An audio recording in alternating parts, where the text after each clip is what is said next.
Selamat datang kembali di mata kuliah online atau materi manajemen organisasi. Kita masih ada di bab mengenai culture diversity bagian ketiga atau bagian terakhir. Bagi yang belum melihat video sebelumnya, silakan dicek di playlist.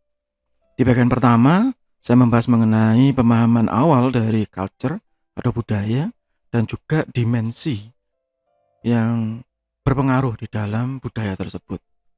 Kemudian di bagian kedua atau bagian sebelumnya, saya membahas lebih banyak mengenai national culture atau budaya dari satu bangsa. Dan khususnya kita yang ada di Indonesia, yang nantinya akan membawa atau mempengaruhi kepada person yang ada di dalam perusahaan. Atau mungkin nanti yang ada di dalam tim kita di masa mendatang. Di bagian terakhir ini, saya membahas mengenai perbedaan budaya yang muncul dari setiap anggota organisasi tersebut atau dari karyawan dari perusahaan tersebut. Yang pertama mungkin karena adanya aliran parokialisme. Parokialisme ini secara sederhana saya mengartikan golongan yang memandang satu perkara dari sudut pandang yang sempit, tidak berpikir lebih lebar. Ada yang bilang tidak open minded, ada yang bilang juga dasar kuper gitu ya, kurang pergaulan, tidak bisa berpikir jauh. Kalau dikasih guyonan yang agak-agak gelap begitu ya, dark joke begitu, marah gitu, tersinggung. Itu nggak sesuai dengan ini, itu nggak sesuai dengan, jadi tidak melihat dimensi yang lebih luas ya. Kita ketemu banyak dengan orang seperti ini dan orang-orang seperti ini biasanya sulit ya diajak guyon, diajak apa ya, diajak berpikir jauh ke depan. Ya, sehingga menjadi satu perbedaan budaya yang biasanya cukup signifikan untuk kemudian menghasilkan konflik. Ada juga etnosentrisme ini yang juga berbahaya ya. Etnosentrisme ini memandang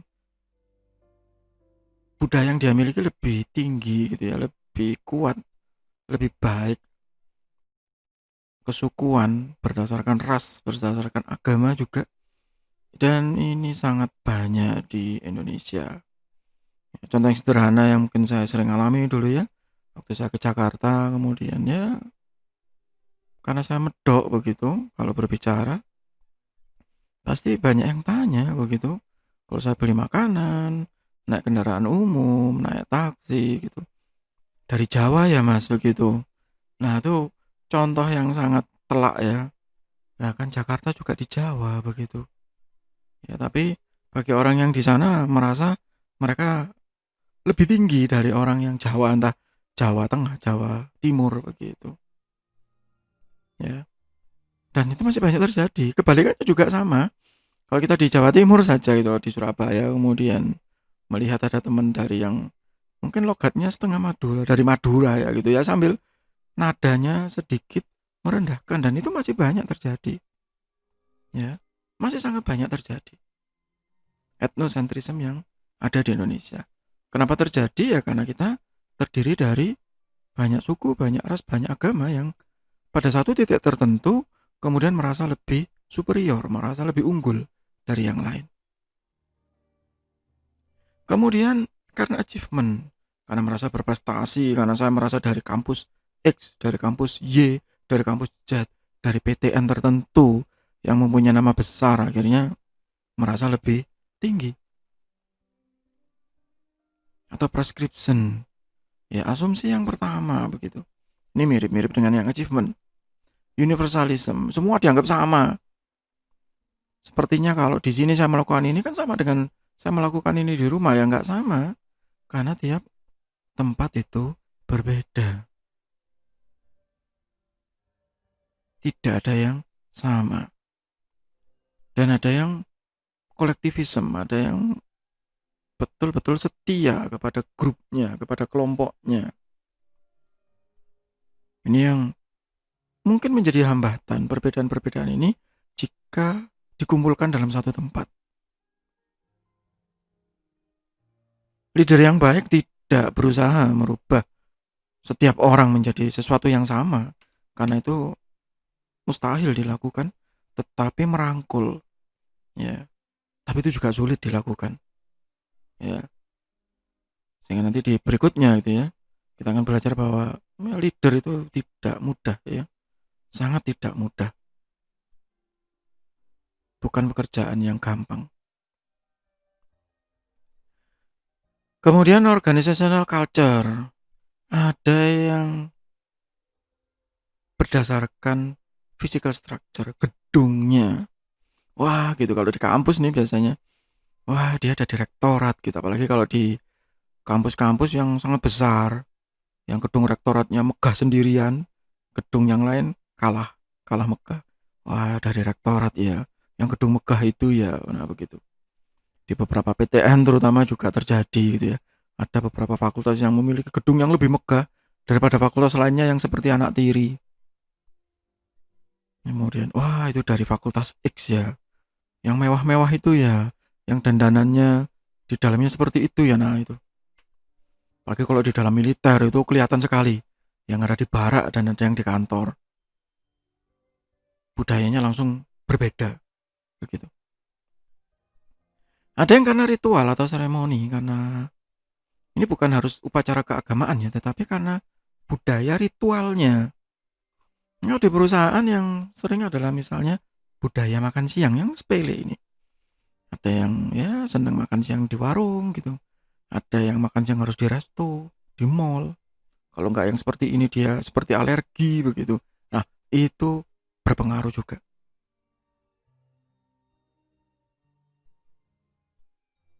Kemudian budaya organisasi juga terpengaruh oleh cerita, legenda.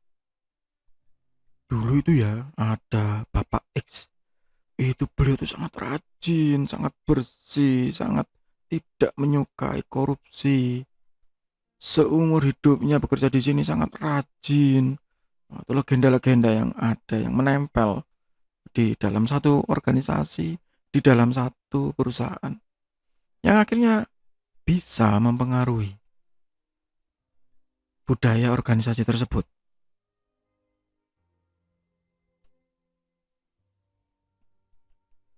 Nah, yang paling benar adalah share value. Jadi ada nilai sama yang diusung ya, bahwa kalau kita bekerja di sini itu tidak hanya menghasilkan uang, tidak hanya mencari nafkah, tetapi kita juga berbakti kepada bangsa dan negara. Nah, itu kalau militer, bagian negeri sipil. Nah, kalau ada share value ini tertanam dengan baik, maka budaya organisasinya dijamin baik. Tapi ini juga sulit. Ya, kalau Anda tanya ke saya, loh dari tadi ngomong sulit, ya memang sulit begitu. Ya, dan itu adalah upaya bersama yang disponsori oleh leadernya untuk membuat budaya organisasi itu menjadi baik.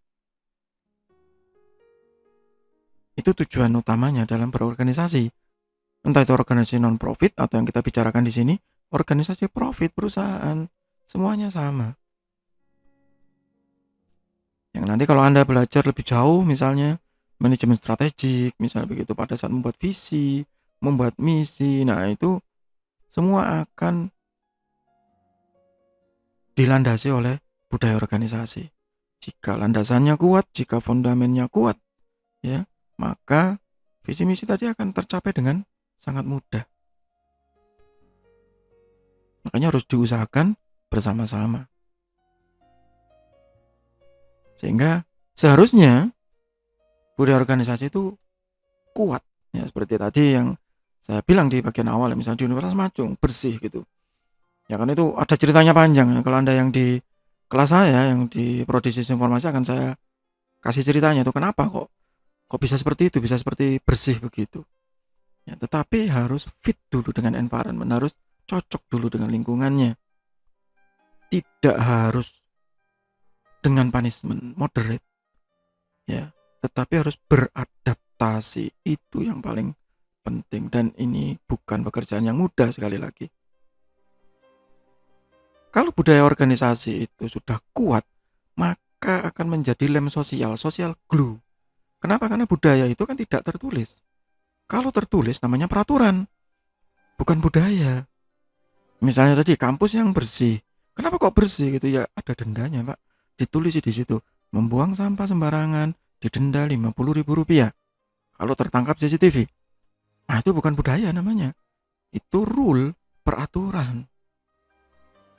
Budaya safety riding misalnya di Indonesia. Oh enggak, kita itu sulit disuruh safety riding. Memakai helm saja contohnya. Jarang lu kalau nggak ada polisi ya bisa-bisa nggak ada yang pakai helm gitu. Banyak daerah-daerah yang apa dalam tanda kutip kalau bahasa Jawa itu mokong gitu ya. Bandel-bandel penduduknya jarang yang pakai helm. Saya pernah tahu itu di satu kota. Saya juga heran sendiri. Waduh, polisinya sabar-sabar ya di sini. Ya, itu bukan budaya, itu rule, peraturan, ada sanksinya, ada dendanya. Atau semacam di pandemi seperti ini pakai masker gitu. Anda bisa bandingkan dengan Jepang misalnya yang sebelum pandemi pun mereka juga rajin pakai masker. Itu social glue. Kalau nggak pakai masker orang menjauh. Nah begitu. Kan hukuman sosial, bukan sanksi denda, bukan. Ya, itu budaya yang baik. Dan yang terakhir, jika budaya itu tadi kuat, maka organizational performance itu akan juga kuat. Ya, seperti yang saya bilang sebelumnya, kalau budaya organisasi kuat, fundamennya kuat, landasannya kuat, maka visi dan misi akan tercapai dengan mudah. Dan semua anggota organisasi tersebut atau karyawan perusahaan tersebut akan menjadi apa kalau istilah kerennya manusia seutuhnya gitu ya, employee well-being. Jika Anda bertanya apakah ada yang seperti itu, ada. Ya, ada, tapi tidak banyak. Ada yang sedang berusaha meraih ke situ, banyak. Apakah berhasil? Ya, tidak ada yang tahu kecuali mereka sendiri yang ada di dalam organisasi tersebut. Apakah mereka sudah merasa berhasil atau belum?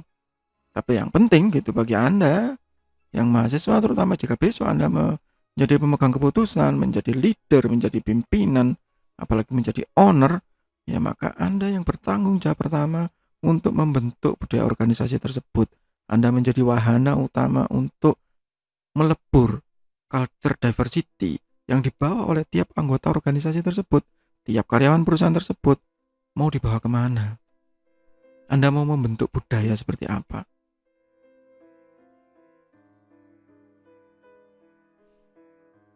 Demikian bab mengenai culture diversity masih di mata kuliah online atau materi manajemen organisasi.